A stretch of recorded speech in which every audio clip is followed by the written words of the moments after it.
So in this popular and well-known scripture passage that we have, Jesus is telling us that he wants to take on all of our burdens, because he is a very gracious and merciful and loving God, right? Often God kind of gets a bad rap for being someone who inflicts punishment, and Jesus is telling us that he, as God, wants to do the exact opposite. It's not punishment he wishes to inflict on us, rather it's peace. That Jesus wants to take all of those burdens onto himself so that we can be free, so that we can live peacefully and feel the love of God. It's not a very easy thing to do. And many of our great saints and spiritual writers in our whole tradition of 2,000 years, many of them have written on this spiritually giving of our burdens and our sufferings over to Christ. Most recently, St. Pope John Paul II had a lot to say on this subject in an encyclical called Redemptoris Missio. No, that's not it. Anyway, I'll look it up. But it's on redemptive suffering. So redemptor, anyway, whatever it is. My Latin's no bueno. But it's redemptive suffering. So if you Google redemptive suffering, John Paul II, this encyclical will pop up. And in that, John Paul II is laying out what Jesus is telling us to do in our gospel. To come to him with our burdens and our suffering, and to hand them over to him. Jesus also makes it a point to call out God the Father, that no one knows the Father but the Son, and no one knows the Son but the Father, and anyone to whom the Son reveals the Father to, right? And so if we want to experience this peacefulness that comes from giving our burdens over to Christ, the Father has to be included in that.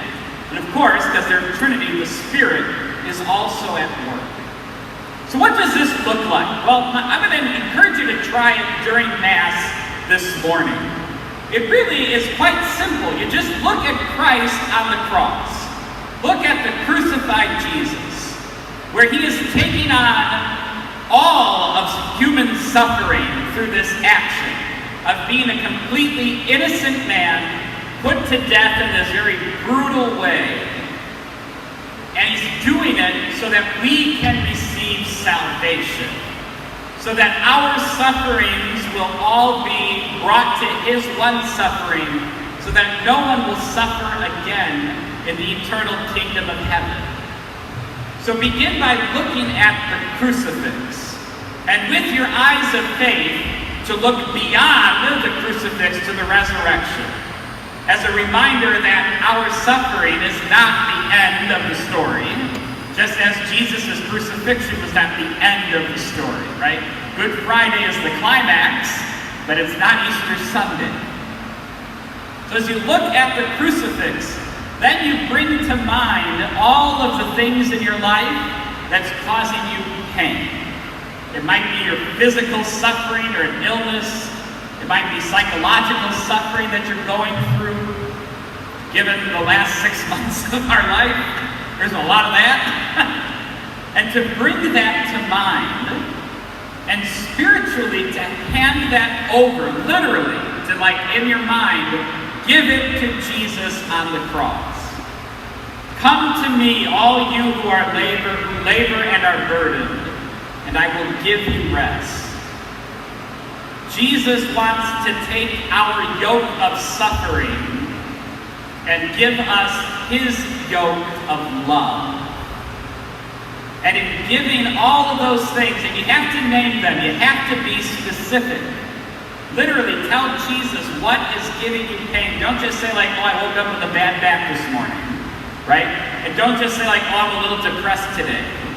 Like, get to the heart of the matter. It's just between you and Jesus. And it will be painful to bring those things up, right? Because you might be going back into your history, and whatever you're suffering from now might just be the branch that comes from a root that is digged down deep from your childhood, right? It's going to be painful. But we have to go through that to give it to Jesus so that then we can experience peace that comes after it.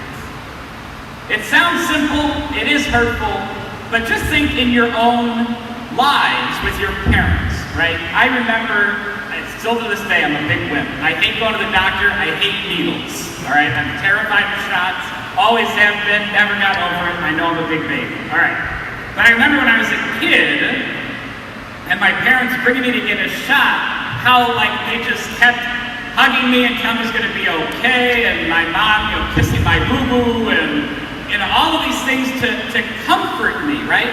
And in that way, I know my parents were wishing that they could be the one in pain, even though the pain was to bring me healing, right? To give me my vaccinations and whatever else that I needed so I could be healthy. That pain was necessary, just as Christ's pain was necessary for salvation. But my parents knew, I know, they wanted to take that suffering on themselves so that I wouldn't be in pain. I'm sure many of you parents can relate to that. For those of us who aren't parents, can remember our own parents wanting to take that on.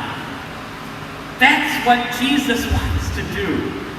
That's what he's calling us to do. To give him our yoke of suffering so that we can take his yoke of peace. And by taking that on, we experience that love. Who is God. So friends, try it today. We got the second half of Mass to go. You're going to see Jesus face to face in the Eucharist. You'll receive him in the Eucharist. Give him that suffering. As we offer the gifts of bread and wine, offer your pains, your sufferings, your burdens, your labor. Offer that up with me as I pray those prayers. And ask the Lord to take them and to redeem them, you can finally feel peace.